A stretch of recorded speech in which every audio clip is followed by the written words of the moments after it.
এই ঘটনাটি আমাদেরকে যিনি পাঠিয়েছেন ওনার নাম রাশেদ সরওয়ার। ওনার বাড়ি রংপুর জেলার মিঠাপুকুর উপজেলার ১ নং রূপসী ইউনিয়নের পূর্বপাড়া গ্রামে। উনি বর্তমানে ইন্টার ফার্স্ট ইয়ারে পড়ছেন, লেখাপড়ার পাশাপাশি অনলাইনেও কাজ করছেন বলে জানিয়েছেন। ঘটনাটি উনি যার কাছ থেকে সংগ্রহ করেছেন উনি গ্রামেরই সম্পর্কে একজন দাদা হন, বেশ বয়স্ক একজন বৃদ্ধ ব্যক্তি ছিলেন উনি, এখন অবশ্য জীবিত নেই। উনি জীবিত থাকাকালীন ঘটনাটি শুনেছিলেন। আর ওই দাদা উনি ঠিক বলতে পারেননি এই ঘটনাটির এক্সাক্ট সময়, তবে এতটুকু বলেছিলেন এটি মহান মুক্তিযুদ্ধেরও বেশ আগের ঘটনা বা ওই সময়ে হয়েছিল আর কি। যার সাথে ঘটনাটি ঘটেছিল তার নাম ছিল আশরাফ মন্ডল। এই আশরাফ মন্ডল উনি ছোটবেলা থেকে বেশ সাহসী একজন ব্যক্তি ছিলেন, যার কারণে ওনার ভয় ডর ছিল খুবই কম। তার পরিবারে তার স্ত্রী, দুটি কন্যা সন্তান আর বৃদ্ধা মা ছিল। বাবা অনেক আগেই মারা গিয়েছিলেন। ঘটনার সময় তার বয়স ছিল ২৬ কি ২৭ বছর। তার আর্থিক অবস্থা কিন্তু তেমন ভালো ছিল না, নিজের ১ কাঠা জমিও ছিল না, যার জন্য তাকে অন্যের জমিতে কাজ করতে হতো।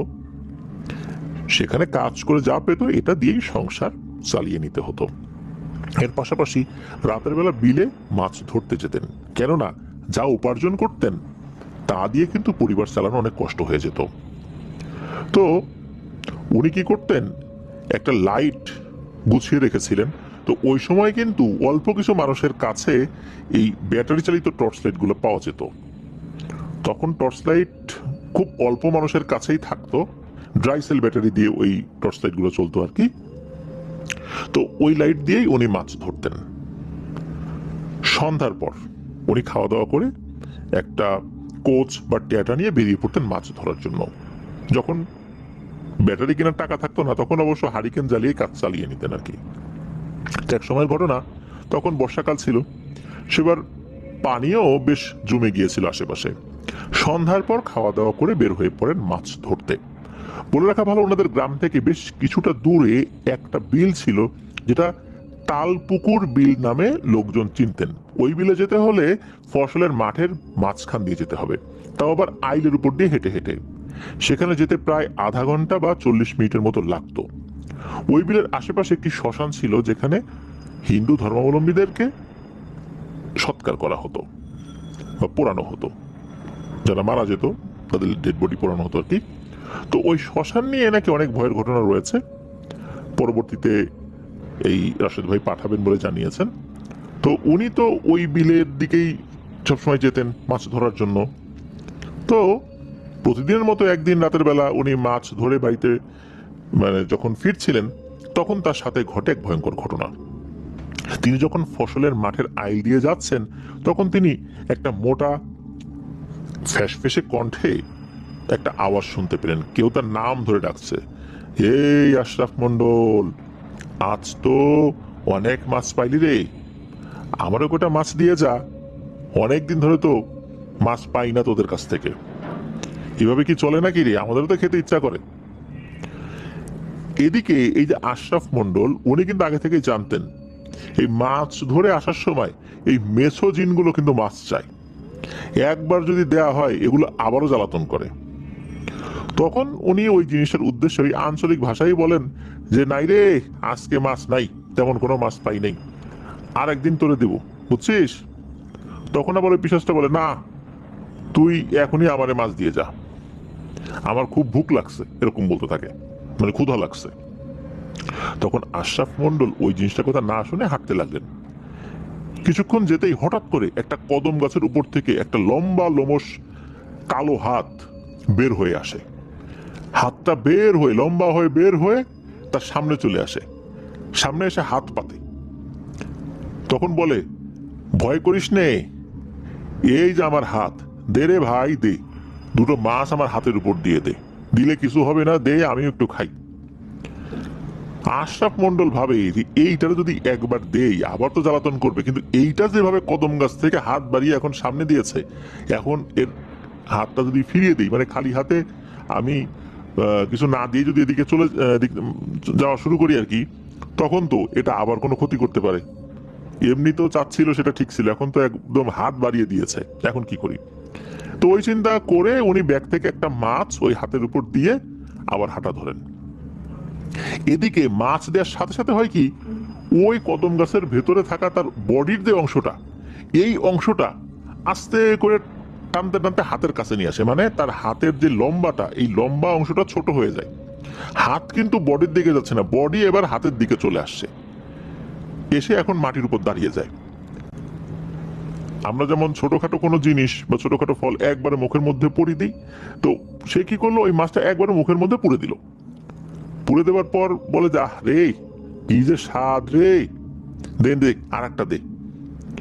এদিকে আশরাফ মন্ডল চাঁদের হালকা আলোতে দেখে প্রায় 7-8 ফুট লম্বা একটা লোমশ প্রাণী। এর মুখটা অনেকটা হায়নার মতো, চোখ দুটো জল জল করছে, আর মুখের ভেতরের যে দাঁতগুলো রয়েছে, এই দাঁতগুলো কয়লা যেরকম জ্বলে ওইরকম জ্বলছে।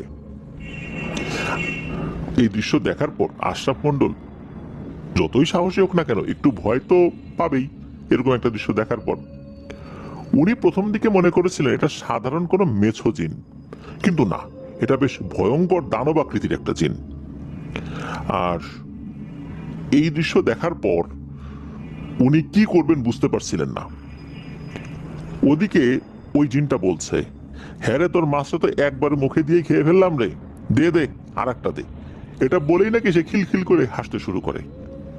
আর কণ্ঠটা কিন্তু নাকি নাকি কণ্ঠ, আবার ফ্যাস ফেসেও কণ্ঠ।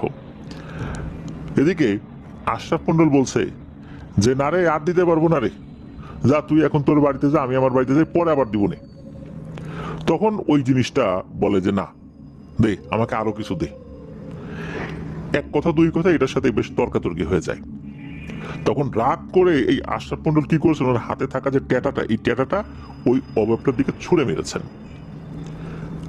উনি খেয়াল করলেন এই ট্যাটাটা তার বডিতে না লেগে মনে হলো স্লিপ করে সাইডে গিয়ে পড়ে গেল। তার বডিতে লেগেছে, তবে এটাতে সে আঘাতপ্রাপ্ত হয়নি। এদিকে এই ঘটনা ঘটার পর ওই পিশাচটা মনে হলো পেছন দিকে লাফ দিয়ে দূরে চলে গেল। তখন আবার আশরাফ মন্ডল একটু সামনে গিয়ে ওই ট্যাটাটা তুলে নিয়ে বাড়ির দিকে হাঁটা শুরু করলেন। উনি কিন্তু এই সমস্ত বিষয়ের সাথে টুকটাক পরিচিত ছিলেন, তবে এই রকম যে পিশাচ ভয়ঙ্কর আকৃতিতে এসে তার সামনে আসবে, এইটা উনি বুঝতে পারেননি। হ্যাঁ, মেসোজিনেরা মাছ চেয়েছে, পেছন দিকে ছুড়ে দিয়েছে, না সামনে আসেনি, এমনটা হয়েছে, কিন্তু এইভাবে হাত বাড়িয়ে দিয়েছে আবার নেমে এসেছে, এরকমটা তো হয়নি। এখন উনি বাড়ির দিকে যখন হাঁটা শুরু করেছেন, এই জিনিসটা আবার সামনে চলে আসছে, এসে বলছে যে, দে মাছ দে, তুই কিন্তু আঘাত করছিস, আমি কিন্তু কিছুই মনে করি নাই, না হলে কিন্তু তোকে এইখানে মাটিতে পুঁতে ফেলতাম, যেহেতু প্রথমে একটা মাছ দিছিস এই জন্য কিছু বললাম না, দে আরো মাছ দে। এখন তো এই আশরাফ মন্ডল পড়ে গেছেন বিপদে, কি করবেন? উনি তখন বলছেন যে, শোন, মাছ তোকে দেব, তুই এখন আমার এখান থেকে যা, আমি বাসায় যাই, বাসায় যাওয়ার পর আমি তোকে 2টা মাছ দিব, যা এখন যা। তখন ওই পিশাচটা বলতেছে, এই ঠিক তো, দিবি তো? তখন আশরাফ মন্ডল বলছে, হ্যাঁ ঠিক দেব। তখন ওই মাছ পাওয়ার আশায় পিশাচটা আর তার পিছু নেয় না। এদিকে আশরাফ মন্ডল দ্রুত হেঁটে বাড়ির কাছাকাছি চলে আসে। তো বাড়ির কাছাকাছি যখন চলে আসছে, গেট দিয়ে ঢুকবে, গেট বলতে তো আসলে গ্রামে ওই রকম কোনো দেয়াল থাকে না, দেখা যাচ্ছে যে পাটখড়ির বেড়া বা বাউন্ডারির যে সীমানা আর কি, এই দিক দিয়ে কিছু গাছ লাগিয়ে দেওয়া হয়। তো ওই রকম যে সীমানা দিয়ে যখন বাড়ির মধ্যে ঢুকবেন আর কি, এমন সময় পিছন থেকে ওই অবয়বটা বলে ওঠে, এই দে মাছ দে, বাড়িতে তো ঢুকে যাচ্ছিস, এত পথ তো কিছুই বলি নাই। উনি তখন উল্টো দিকে ঘুরে বলতেছেন, দে দে তোর হাত পাত, আমি 2টো মাছ দিয়ে দিচ্ছি। তখন উনি দেখেন যে কোত্থেকে যেন অন্ধকারের ভিতর থেকে একটা লম্বা লিকলিকে হাত বের হয়ে আসছে, ওনার সামনে চলে আসছে। হাতের শেষ অংশ যে কোথায় এটা উনি দেখতে পাচ্ছেন না অন্ধকারের মধ্যে, শুধু হাতের তালুটাই দেখতে পাচ্ছেন। বেশ লোমশ একটা হাত, গরিলার হাত যেরকম হয় অনেকটা ওই রকম আর কি। উনি কি করেছেন, ওই ট্যাটাটা দিয়ে ওই হাতের তালুর উপরে মেরেছেন খুব জোরে একটা খোঁচা। খোঁচা যখন মেরেছেন তখন দূর থেকে চিৎকার দিয়ে উঠছে, চিৎকারটা কিন্তু অনেক দূরে ছিল, তার মানে ওর মূল যে বডিটা এটা অনেক দূরে ছিল। চিৎকার দিয়ে উঠেছে, এই তুই কি করলি রে, ধোকা দিলি আমাকে, এরকম ধোকা কেউ দেয়, দেখে নেবো তোকে। এই বলেই সে তখন ওখান থেকে চলে যায়। তো আশরাফ মন্ডল উনি আবার কোচটা হাতে নিয়ে বাড়িতে চলে আসেন। তো এই ঘটনার পরে আশরাফ মন্ডলের সাথে যে অন্য কোনো ভয়ঙ্কর ঘটনা ঘটেছিল বিষয়টা এরকম না, তবে হ্যাঁ উনি বেশ ভয় পেয়েছিলেন তো, যার কারণে কয়েকদিন জ্বর ছিল। এরপরে উনি এমনিতেই ঠিক হয়ে যান, কোনো হুজুর কবিরাজের কাছেও যান নাই, ঝাড়ফুঁকও করা লাগে নাই। উনি কিন্তু এই ঘটনাটা অনেকের কাছেই বলে গিয়েছেন বিভিন্ন সময়। অনেকেই যখন তাকে বলতো যে ও দাদা একটা ঘটনা শোনান, তখন উনি এই ধরনের ঘটনা শোনাতেন। তো এই ধরনের ঘটনা যারা শুনেছেন, এমনই একজন ব্যক্তি ছিলেন সেই বৃদ্ধ দাদা, যিনি এই ঘটনাটি এই রাশেদ ভাইকে বলেছেন। তো এটাই ছিল ঘটনা। আর এই যে আশরাফ মন্ডলের বাড়িও কিন্তু এই পূর্বপাড়া গ্রামে, যেখানে এই রাশেদ ভাইয়ের বাড়ি আর কি।